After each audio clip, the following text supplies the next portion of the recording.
Profesor Víctor Fuenzalida, al que le damos la bienvenida y le dejamos su espacio. Muchas gracias, muy buenas tardes, queridos hermanos. Un gusto para mí, una vez más, estar a través de este medio compartiendo la línea de temas que hemos estado tratando y que a falta de un nombre mejor, le hemos llamado cronología de los eventos finales. El día de ayer estuvimos nosotros hablando de la situación o las situaciones que se van a ir produciendo dentro de nuestra iglesia. Y dejamos pendiente para hoy un elemento tremendamente importante y que ahora vamos a compartir y ver, y que aparece mencionado allí en Amós 9:9, el zarandeo de la iglesia. Amós 9:9 nos dice de esta manera: una profecía que tuvo su primer cumplimiento allá, con el pueblo de Israel, pero tendrá un segundo cumplimiento con el Israel espiritual en el último tiempo. Y dice Dios: porque he aquí yo demandaré y haré que la casa de Israel sea zarandeada entre todas las naciones, como se zarandea el grano en una criba y no cae un granito en la tierra. La costumbre antigua de zarandear el grano era para separarlo de las basuritas, de las pajitas que eh, ensuciaban o perjudicaban o se mezclaban con el grano precioso. Pues bien, esta figura está revelando una obra de Dios en su pueblo en en este último tiempo. A causa de los elementos que ya hemos estado describiendo, eh, la situación de persecución, la situación de la manifestación de la obra del espiritismo, el falso avivamiento, la crisis que viene dentro de la iglesia adventista, las calamidades que van a estar rodeando el mundo, traerán a nuestra iglesia una situación que es necesario que tengamos muy presente. Nosotros hemos hablado del zarandeo y en este minuto, en este contexto, en este momento profético en que estamos hablando, se va haciendo cada vez más manifiesto. Pero hay 9 puntos del zarandeo que quiero que nosotros tengamos en cuenta sobre de qué se trata o qué implica cuando hablamos de un zarandeo. Digamos en primer lugar que es un evento que viene a continuación de la ley dominical, la parte más tremenda o la última parte más fuerte del zarandeo. En realidad, nosotros hoy ya estamos viviendo en cierta forma un zarandeo, lo dice el espíritu de la profecía. Pero este zarandeo tiene que ir en aumento y su mayor expresión se hace después de que se promulgue esta ley que obliga a las conciencias a desobedecer la palabra de Dios para obedecer las leyes de los hombres. Y en este contexto hay 9 características o elementos, por llamarlo así, del zarandeo. Antes que veamos esas características, digamos lo siguiente. Como introducción a esta etapa de nuestro futuro próximo.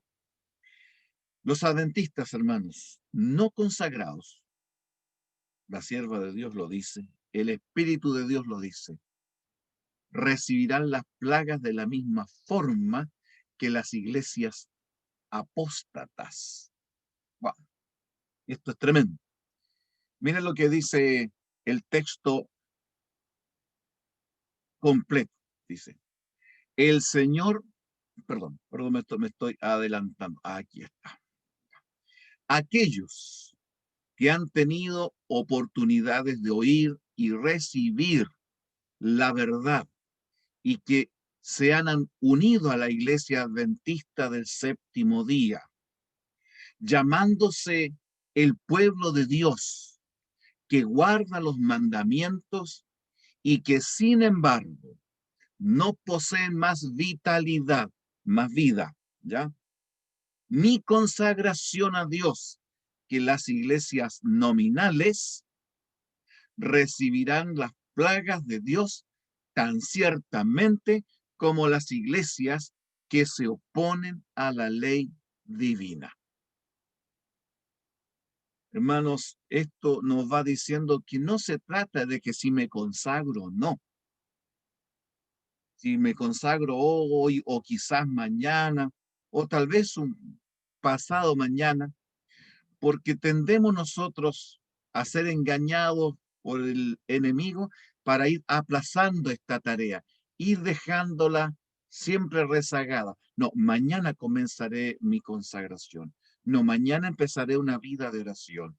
No, mañana empezaré a hacer mi culto familiar. Mañana comenzaré a hacer un estudio serio y personal de la palabra de Dios.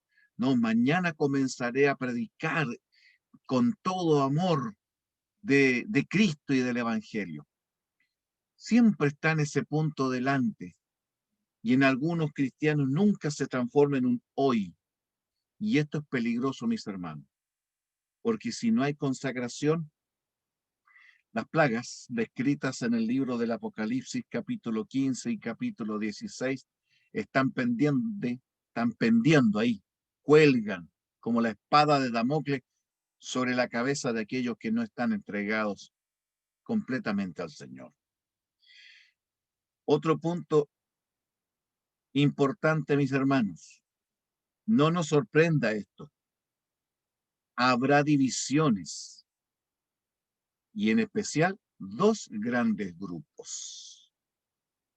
Evento de los últimos días, también la página 176 nos dice, en la iglesia ocurrirán divisiones. Se formarán dos grupos. El trigo y la cizaña crecerán juntos hasta el momento de la cosecha.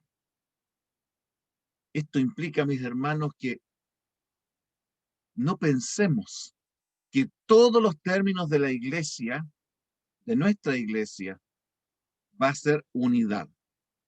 Al contrario, el enemigo de todo lo bueno quiere de alguna manera siempre sembrar su cizaña, causar divisiones, y las divisiones las tendremos.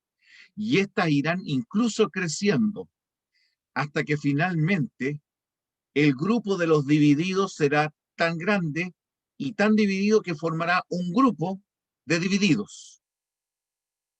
El gran grupo de los divididos.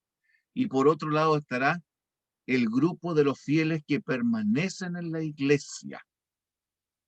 Hermanos, Dios no le ha dado, en este aspecto quiero aclarar lo siguiente, Dios no le ha dado ningún mensaje a ningún hermano, a ninguna hermana, a ningún pastor, a ningún líder que diga que es hora de abandonar la iglesia adventista porque ésta cayó en apostasía. No.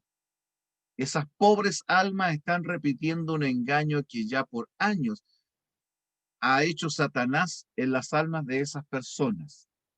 La iglesia, dice la sierva de Dios, no es Babilonia.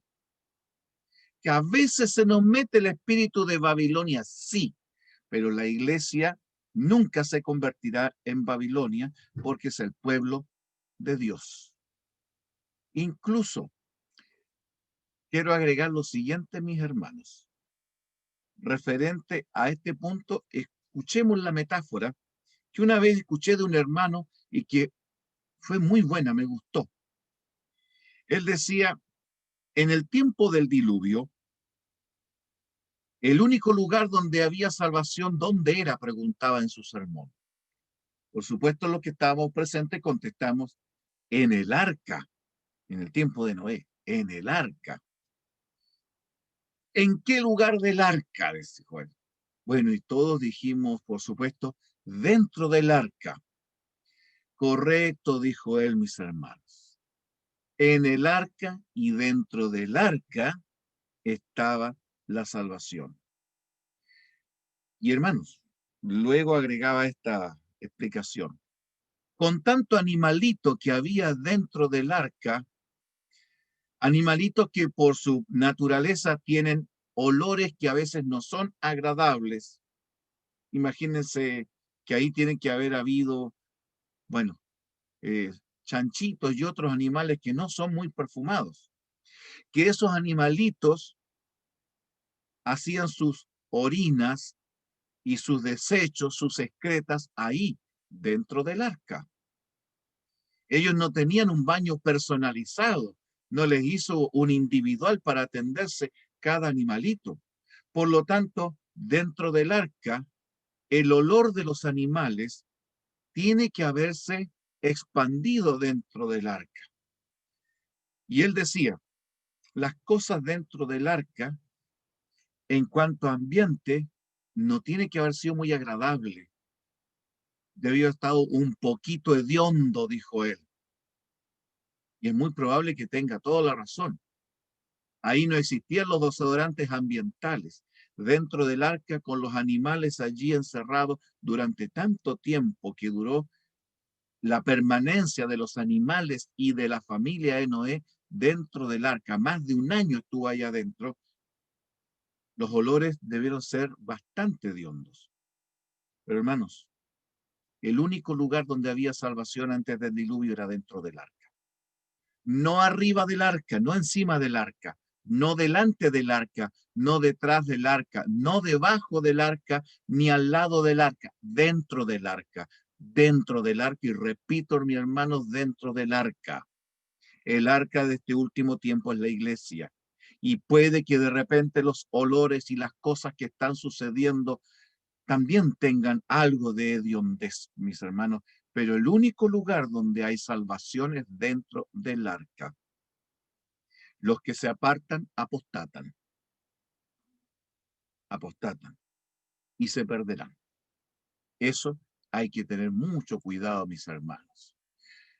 Punto 1. Ahora sí, mis hermanos, vamos al punto 1 de lo que implica la obra del zarandeo. En primer lugar, evento de los últimos días, nos dice que el zarandeo es una obra que comienza a purificar a la iglesia. Dice así, el Señor viene pronto. En cada iglesia debe haber un proceso de purificación y de zarandeo, porque entre nosotros hay hombres impíos que no aman la verdad ni honran a Dios. La sierva de Dios es muy clara. Hay dentro de la iglesia hombres impíos. Están ahí porque les conviene, porque se sienten cómodos estando allí, pero no hacen nada por su santidad, por su consagración, por despojarse del pecado y tener un carácter semejante al de Cristo. Ese tipo de personas transmite una influencia perniciosa. Hermanos, me permito decir y citar lo siguiente.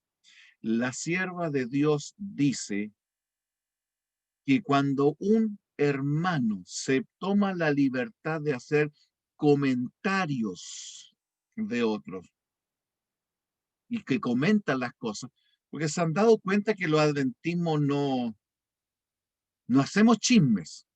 Siempre usamos, no, los adventistas no chismeamos. Nosotros no calumniamos a nadie. Nosotros comentamos las cosas. No es un comentario, decir, mire, y comentamos las cosas. No, vulgarmente hablando, dice, nosotros no pelamos, comentamos.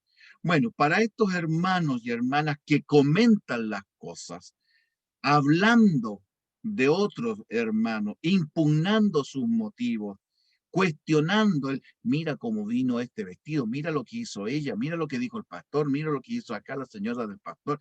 Ese tipo de personas que empiezan a hacer ese tipo de comentarios, dice, y escúcheme bien, mi hermano, la sierva de Dios dice, tiene comunicación directa con los ángeles caídos. Comunicación directa con los ángeles caídos y recibe ayuda y poder de ellos para hacer esta obra. Cuidado con lo que nuestra boca dice. Cuidado con, entre comillas, los comentarios. Porque esa obra es una obra que viene inspirada directamente por el demonio. Y es Satanás el que influye directamente sobre esas personas. En otras palabras, cuando hay chismosos en la iglesia, y ahora lo digo abiertamente, que siembran cizaña y dividen a la iglesia, esa persona o esas personas están siendo dirigidas directamente por ángeles caídos, por demonios. Debemos orar por esa persona y cuidarnos, hermanos, porque la influencia de los demonios siempre, siempre destruye. La iglesia necesita ser purificada de este tipo de personas. O se convierten o tendrán que salir de la iglesia. Esa es la tremenda y gran realidad que nos toca producto del zarandeo. Punto 2. Vendrá un zarandeo, mis hermanos, a causa de la imposición de la marca de la bestia.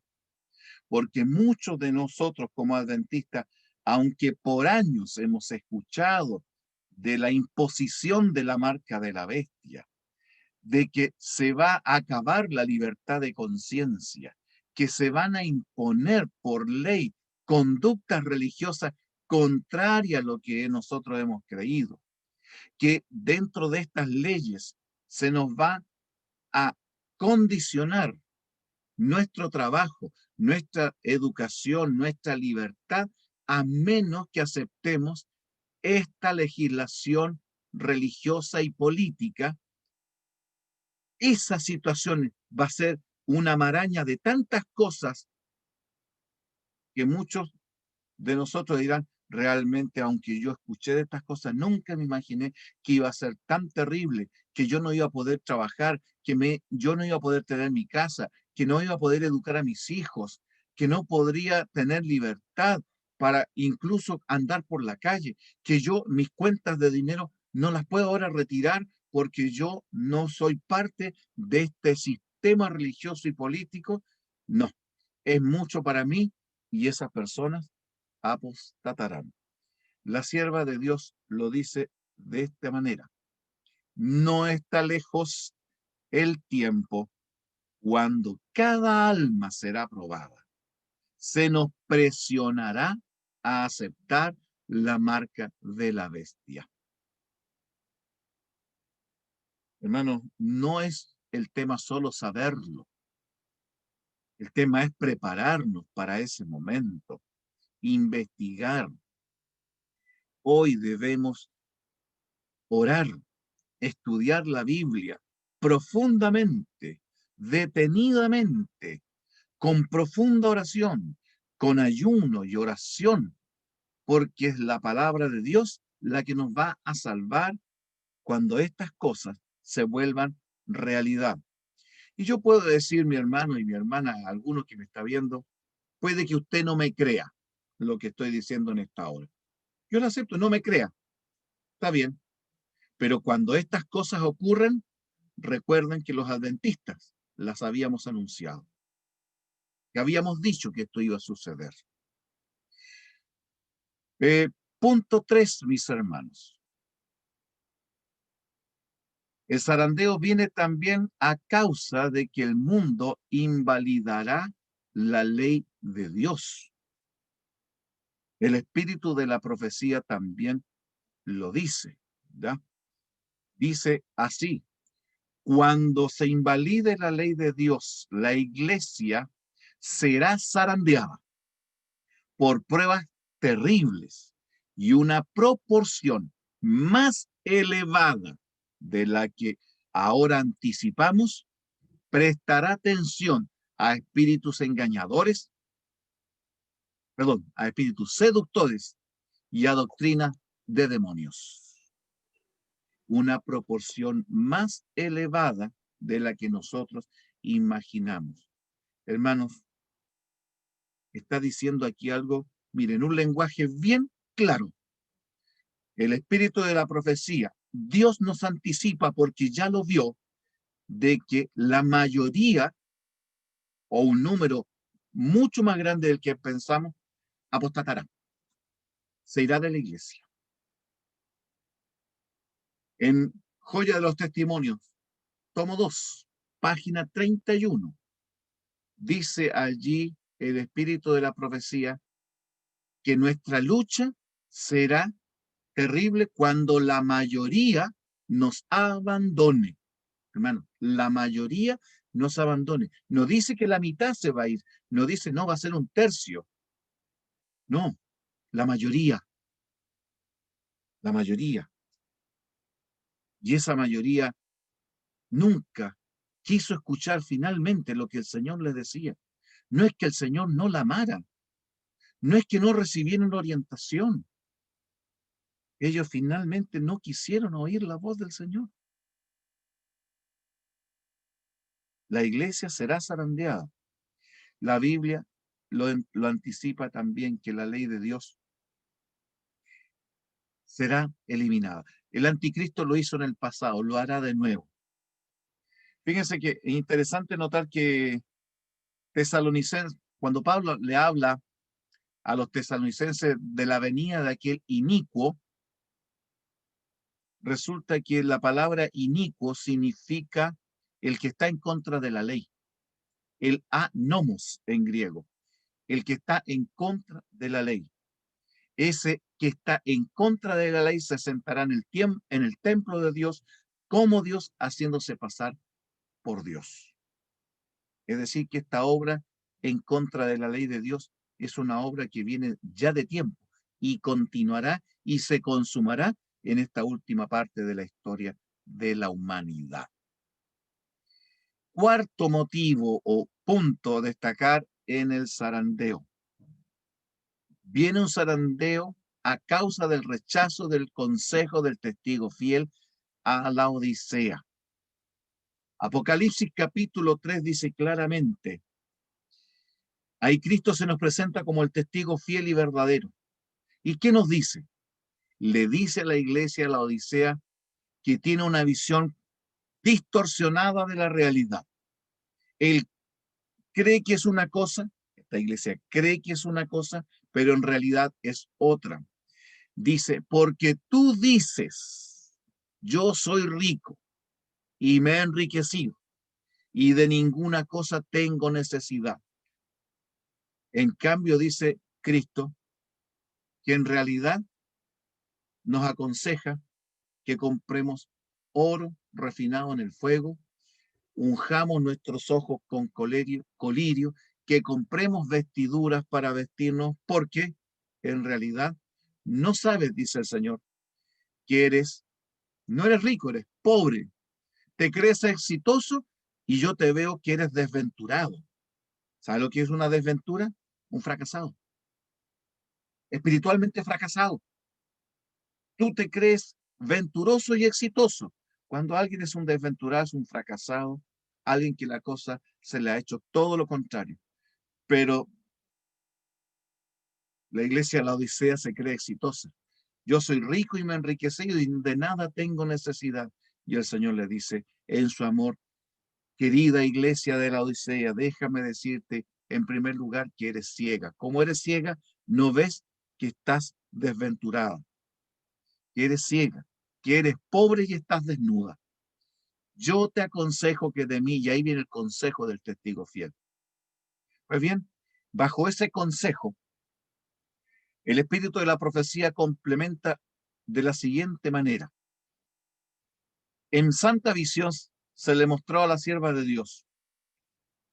Pregunté cuál era el significado del zarandeo que yo había visto. Y se me mostró que lo motivaría el directo testimonio que exige el consejo del testigo fiel a la iglesia de la Odisea. Tendrá este consejo efecto en el corazón de quien lo reciba y lo inducirá a ensalzar la norma, no a rebajar la norma, a ensalzar la norma y a expresar claramente la verdad.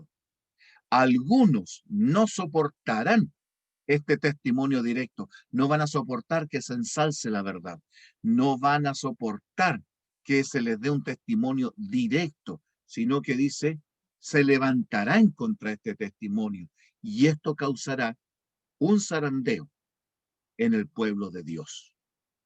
Hermanos, los que se nieguen a exaltar la norma, los que se nieguen a aceptar el mensaje de reproche de los siervos y las siervas de Dios ungidos por el Santo Espíritu, por los fieles pastores y ministros y ancianos y diáconos y jóvenes que nos dicen que necesitamos consagrarnos, que debemos desprendernos del pecado, porque ahora está más cerca nuestra salvación que cuando creímos. El que se levante y rechace ese mensaje y diga no es para mí, ese es el que va a causar el zarandeo, no el fiel que predica estas cosas y que enseña con sabiduría y en el amor de Dios estas cosas.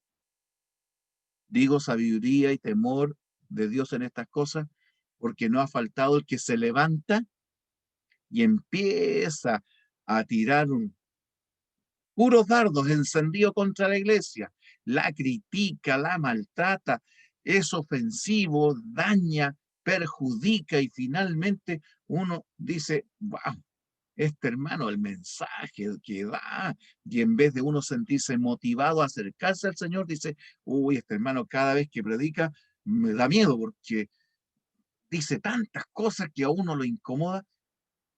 Cuidado, tenemos que saber decir las cosas en el amor de Dios, con la sabiduría de Dios y con la claridad de la palabra de Dios. Si lo hacemos así, no tengamos temor del efecto que tengan nuestras palabras y nuestra predicación. Entonces, ese por un lado. Por otro lado, estará también la aparición de las falsas doctrinas. Sí, muchas doctrinas se nos vienen. La sierva de Dios lo dice de esta manera. Cuando viene el zarandeo por la introducción de falsas teorías, estos lectores superficiales, nótese lo que dice, lectores superficiales, que no están anclados a ningún lugar, son como un barco sin ancla, que es llevado de un lado a otro, no tiene amarras al puerto, un barco así, una nave marítima, un bote, un barco que no tiene un ancla donde afirmarse, si no tiene un amarre al puerto, es llevado a cualquier lado hasta que finalmente se lo hace chocar contra la roca y se hace pedazos en calle. Pues bien, la sierva de Dios dice que estos lectores superficiales que no están anclados en ningún lugar son como arena movediza. Se deslizan hacia cualquier posición para acomodar el contenido de sus sentimientos de amargura. Estas personas son movidos de un lugar a otro, especialmente cuando entran las falsas doctrinas. Son los que siempre andan tratando de escuchar alguna cosa novedosa, algo nuevo. Yo quiero destacar este punto de lo que Dios nos habla sobre estos lectores que no tienen, mire, lectores superficiales. Hermanos, yo conozco gente que, hermanos, que todos los años se leen el año bíblico y lo siguen año tras año. Pero usted le pregunta algo de Biblia y no tiene ni idea. Y leyó la Biblia en todo un año. Y usted le pregunta de la Biblia y no sé. ¿Dónde está este texto que habla de esto? No sé. Tengo el temor, mis hermanos, la aprensión y la preocupación que me lleva a hacer la siguiente reflexión. Tenemos 28 doctrinas fundamentales. 28 doctrinas. Pero siento que como adventistas dominamos entre 3 a 4 de esas 28. 3 a 4 de las 28 doctrinas. Y de esas 3 o 4 doctrinas que conocemos, le aseguro que no podríamos dar para una de ellas, algunos de nosotros, o el común de nosotros, no podría citar más de 5 pasajes bíblicos para fundamentarlo en la Biblia. Yo no estoy hablando que eso es la realidad de la iglesia de ahí de Puente Alto, ni de los lugares donde nos están mirando. No estoy diciendo que ustedes sean de estas personas. Digo que hay dentro de la iglesia personas que no podrían citar más de 4 o 5 versículos bíblicos para fundamentar la doctrina más básica de nuestra iglesia. Tiempo hubo en que fuimos llamados el pueblo del libro. Tiempo hubo en que nosotros memorizábamos la Biblia y nos sabíamos versículos de memoria. Tiempo hubo cuando el versículo de memoria de la escuela sabática había que saberlo de memoria.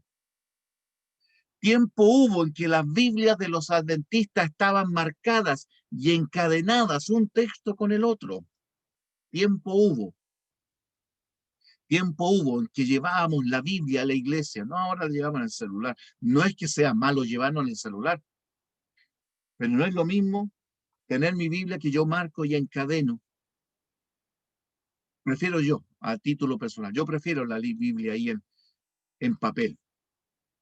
Aquí los programas de software, yo tengo, gracias a Dios, programas avanzadísimos sobre estudio de la Biblia, con lenguaje original, con hebreo, con griego, con teología, con gramática de los idiomas originales, para hacer un estudio profesional. Pero nada reemplaza mi Biblia en papelito, donde yo la puedo subrayar y decir, este texto se debe conectar con este otro. Hermanos, los lectores superficiales no tienen un punto de anclaje, no lo tienen. Son llevados de un lado a otro. Es más, estos, dijo el espíritu de profecía, son como arena movediza. No puede usted pisar en esa arena porque se va a hundir y se va a mover para un lado y otro. Dios no quiere gente así. Dios necesita que seamos firmes como una roca, firmes como una roca, no ser movedizos. Para eso necesitamos estudiar la palabra de Dios, pero con cuidado, con detenimiento, no así de una manera simple. Esos lectores superficiales que no marcan la Biblia, que no hacen un estudio cuidadoso de las Santas Escrituras, se van tras cualquier punto de doctrina, el que les acomode, lo que les guste, lo que satisfaga sus sentimientos en el estado en que se encuentra, y buscan expresar sus sentimientos de amargura allí, en esos contextos, en esas situaciones. Tenemos que cuidarnos, mis hermanos. No debemos ser lectores superficiales. Les digo a mis hermanos, nosotros tenemos muy buenos eruditos de nuestra iglesia, que saben muchísimo, pero yo les digo, mis hermanos, eso es lo que sabe el erudito. La pregunta es, ¿qué sabe usted? ¿Qué sabe usted, mi hermano? ¿Qué sé yo? Hay una declaración de Maranata que la vamos a ver en los próximos días, la anticipo, que dice que cada uno de nosotros vamos a ser llevados individualmente y a solas a tener que testificar delante de eruditos, hombres especialistas en teología y en historia, lo más erudito de los eruditos del mundo. Así lo dice Elena White, tal cual, tal cual. Y entonces nos van a preguntar, y entonces dice, estos lectores descuidados, entonces se van a dar cuenta de cuán confusas son las ideas que teníamos acerca de lo que creíamos. Y agrega, y si nuestras teorías de la verdad, no la verdad, mis hermanos, lo que nosotros creíamos como verdad, esos pasajes sueltecitos, esas explicaciones simples que nosotros a veces nos acomoda decir, no, con esto es suficiente, no, ¿cómo voy a aprenderme la profecía de los 2300 días? Es tan difícil. Conformémonos con saber que una profecía importante. Nos van a cuestionar sobre esas profecías, sobre nuestras doctrinas. Y si nuestras teorías de la verdad pueden ser hechas pedazos por esos grandes eruditos del mundo, adivinen qué es lo que dice Elena de White a continuación. Eso ocurrirá. Y cuando eso ocurra, dice, no seremos siervos que no tengan de qué avergonzarse. Y como resultado de eso, caeremos en la apostasía. Caeremos en la apostasía. Repito, mi hermano, el Señor muestra de antemano que todos nosotros vamos a ser llevados a tener que dar testimonio a solas de la verdad. Y tenemos que tener un conocimiento acabado. Pero alguien podría decir, es que mi cabeza la tengo tan mala. Pregunta, mis hermanos, ¿quién es el que da la sabiduría? ¿Quién es el que da la sabiduría? No digan eso, mis hermanos. Porque si la hermana Juay estuviera viva, nos diría, ¿y qué crees que era yo? Si hay alguien que tenía una cabeza mala, era la hermana Juay. Después de su accidente, después de la pedrada que la tuvo durante semanas, inconsciente, y que la volvió débil. Ella no podía leer porque le venían jaquecas terribles, sufría de hemorragias, se volvió débil, débil dentro de los débiles. Hermanos, si hay alguien que tenía cabeza mala, como decimos nosotros, fue la sierva de Dios. Y miren lo que hizo Dios con esa cabeza mala. La convirtió en la luz de Dios para el último tiempo, para iluminar al pueblo de Dios sobre las cosas finales. La luz menor que ilumina la luz mayor y que acompaña la luz mayor que es la Biblia. La hermana Juez diría, eso no es justificación, hermanos y hermanas, porque nos diría, toma mi caso, yo no pude aprender y terminar mi educación. No podía leer, no podía estudiar, no podía comprender. En los primeros años en que nuestros pioneros se reunían a estudiar la Biblia, ella no la entendía, no la entendía. Para ella, nuestros pioneros hablaban en chino para ella, pero Dios hizo un milagro en su mente y le sanó su mente. Y de allí en adelante las escrituras fueron, dice ella, fueron un libro abierto y claro para mí. Hay que estudiar, mi hermano. Esa es la idea. Si queremos pasar triunfante el zarandeo, hay que estudiar. Entre las falsas doctrinas, punto 6, pasamos al punto 6, mis hermanos. Entre las falsas doctrinas que van a dañar a la iglesia y que se van a introducir entre nosotros es la idea de que no hay un santuario o que la doctrina del santuario hay que cambiarla, que la doctrina del santuario es un invento. Hermanos, les digo, hay eruditos, ciertos eruditos en la iglesia. Los he leído, sé que lo escribieron, no lo estoy inventando, que han dicho que la doctrina del santuario ya debiéramos abandonarla, porque simplemente fue un invento de un grupo de personas de la antigüedad para tratar de justificar por qué nos chasqueamos en 1844. Que la doctrina del santuario no se sostiene sola. Y no estoy hablando de pastores que fueron despedidos de la obra, sino ciertos eruditos y pastores que fueron profesores en universidades. Hablo de esta persona porque ya falleció. Y él fue toda su vida pastor y murió como pastor, y sin embargo, él decía que la doctrina del santuario había que dejarla a un lado. Sí, mis hermanos. hoy día hay gente que está enseñando que la doctrina del santuario no es fundamental, no es importante, que no existe un juicio investigador, que no hay una purificación de un santuario celestial, según Daniel 8:14, que no hay, incluso, que no hay un santuario en el cielo. ¿De dónde sacamos eso de que hay en el cielo un lugar donde se acumulan pecados cuando el cielo es santo y que no puede aceptar pecado?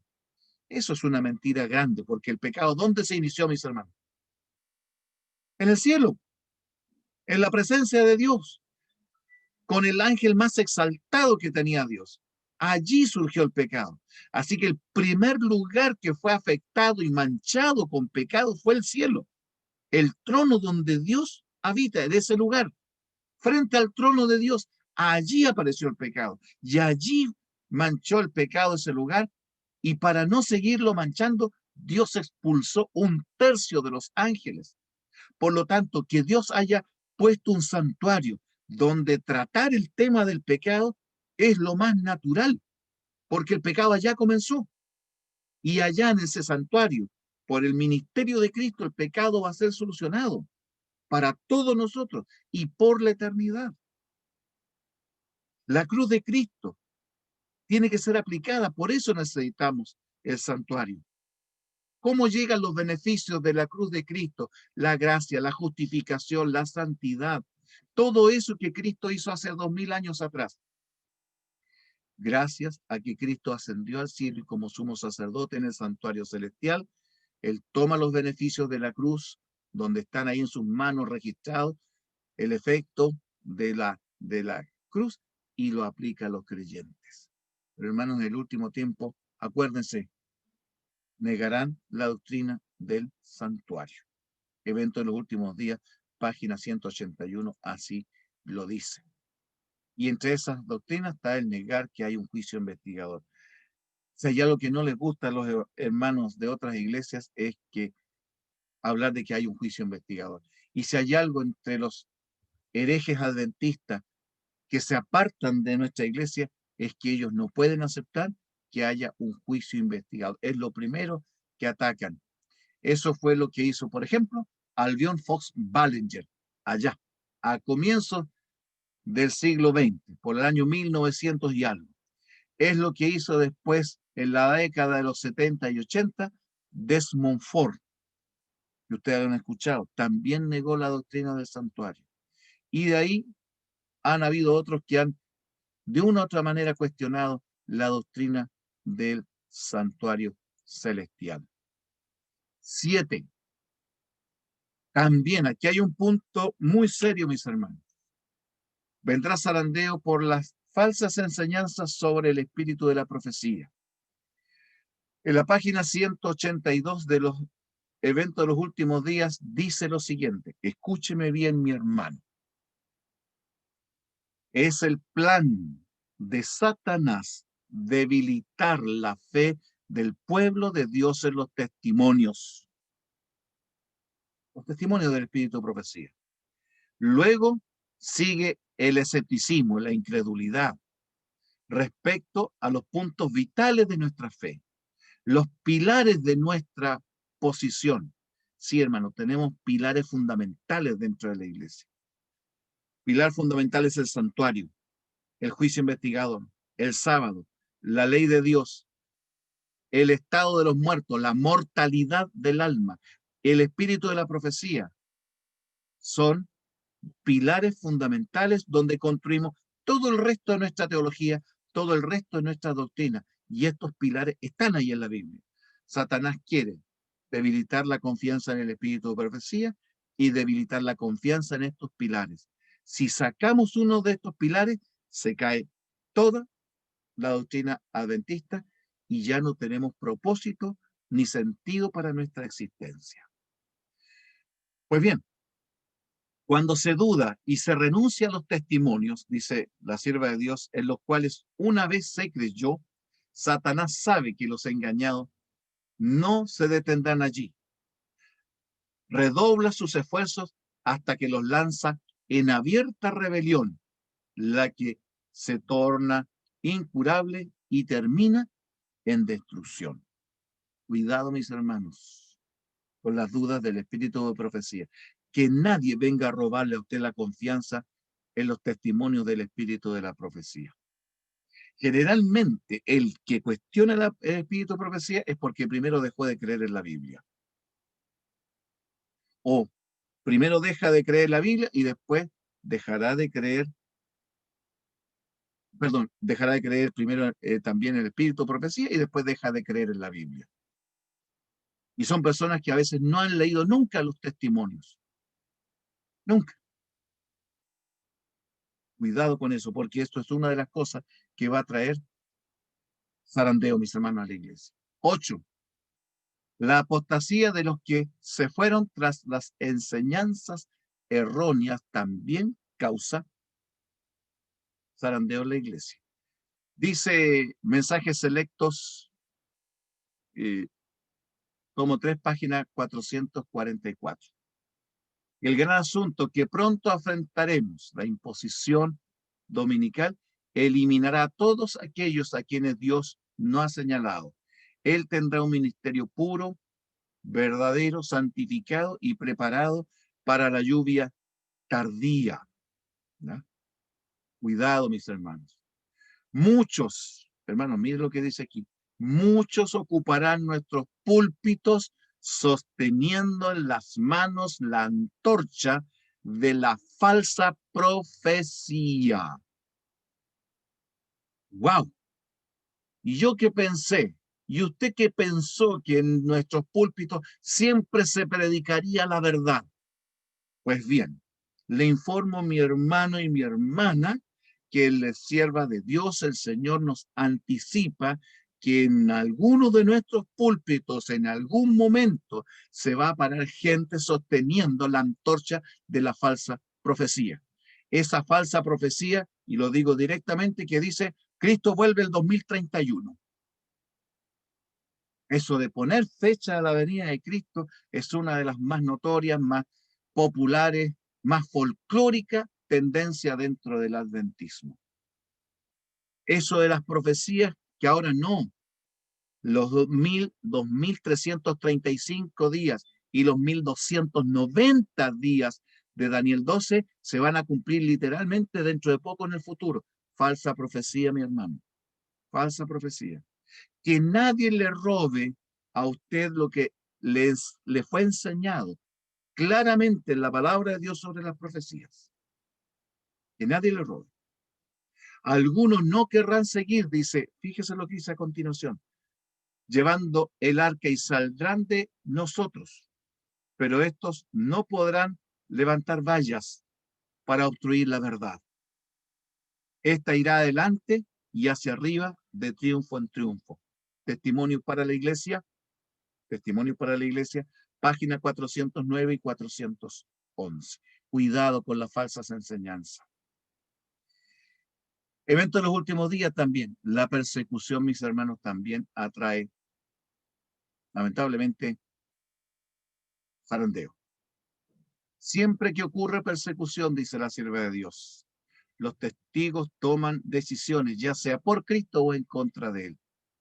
Aquellos que simpatizan con los hombres condenados injustamente, que no muestran encono contra ellos, revelan su afecto por Cristo. Por lo tanto, mi hermano, cuidado, cuidado.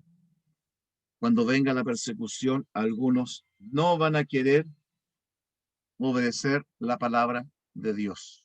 No van a querer obedecer la palabra de Dios. Y eso producirá un zarandeo dentro de la iglesia. Pues bien, y aquí llegamos ya a lo último, a esta última parte de esto. Pero quiero agregar esto, mis hermanos, como conclusión. Viene una apostasía omega. La última y más grande apostasía que haya ocurrido en el pueblo de Dios. Será terrible e impresionante. Será de naturaleza asombrosísima, dice el espíritu de profecía. Todo lo que pueda ser susceptible de ser sacudido, se sacudirá. Perderemos instituciones grandes y destacadas, como ocurrió con la apostasía alfa. Y aquí hago un poquito de historia. Entre 1890 y 1910 aproximadamente, ocurrió en la iglesia una apostasía tan grande, tan difícil, que la iglesia estuvo en una crisis tremenda, tremenda. ¿Quién la llevó adelante? El doctor John Harvey Kellogg, Albion Fox Ballinger y otros que se unieron con él. Esta apostasía hizo que los líderes de la justificación por la fe en 1888, Waggoner y Jones, apostataron. Salió un libro llamado The Living Temple, que enseñaba en nombre del adventismo y de la Biblia el panteísmo. El doctor Kellogg se llevó la clínica adventista. Se quemó la clínica adventista. La Review and Herald, que estuvo a punto de publicar este libro, que la sierva de Dios dijo, no publiquen ese libro porque ese libro trae apostasía. Esa casa publicadora se quemó. Completa, no quedó nada.